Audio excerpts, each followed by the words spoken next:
अभी आप सुन रहे हैं सुमन मलंगिया एंटरटेनमेंट को।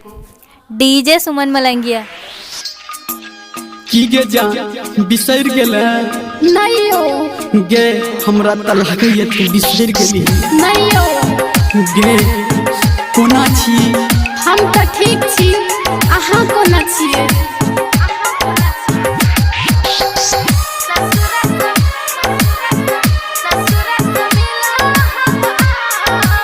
माँ गायत्री रिकॉर्डिंग स्टूडियो। जब जब याद तोहर आवे गे जान आँख में आंसू भर आवे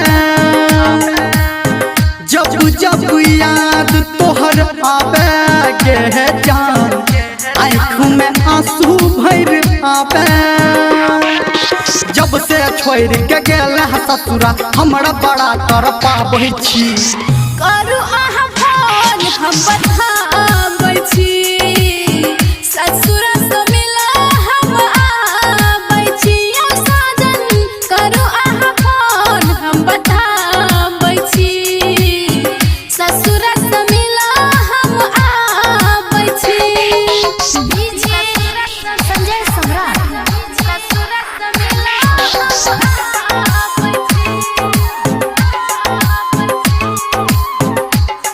क्या नाम है आपका? सुमन मलंगिया। सुमन मलंगिया कहाँ घर है? खाए अजीपुर गांव मलंगिया मधुबनी।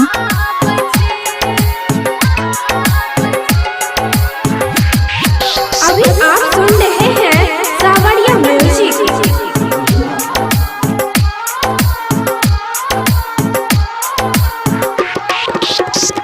नाजुक बंधन तोड़ला तू टन टन पायल छन कौला अपन पिया घर छन छन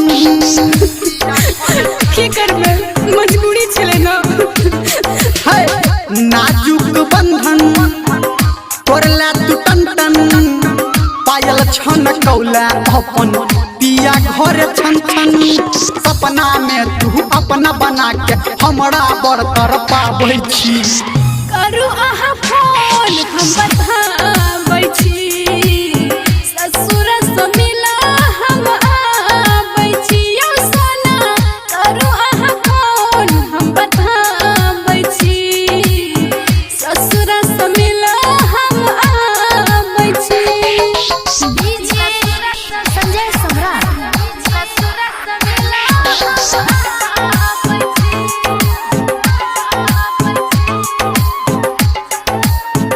क्या नाम है आपका? डीजे सुमन। डीजे सुमन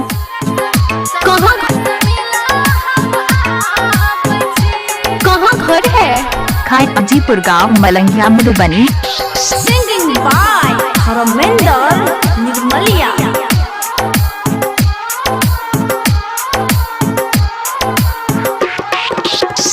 भोरे बाजो कोइली तोरे सन बोली जब से कहलो रानी तोहर पिया घर डोली सुनो ना हम अहीं के सपना देखत रही छी भोरे बाजा कोइली तोरे सन बोली जब से गेलो रानी तोहर पिया घर डोली धर्मेंद्र हाथ पे लिखल जान गे हम मिटाबै छी करू अहाँ फोन हम बताबै छी ससुर से मिला हम आबै छी यौ जानू करू अहाँ फोन हम बताबै छी ससुर से मिला हम आबै छी जब जब याद तोहर आवे गे जान आँख में आंसू भर आवे जब से छोड़ के गेल ससुरा हमरा बड़ा कर पाबै छी करू अहाँ फोन हम बताबै छी ससुर से मिला हम आबै छी यौ साजन करू अहाँ फोन हम बताबै छी ससुर से मिला हम आबै छी DJ Suman Malangiya Madhubani. Mobile number 888245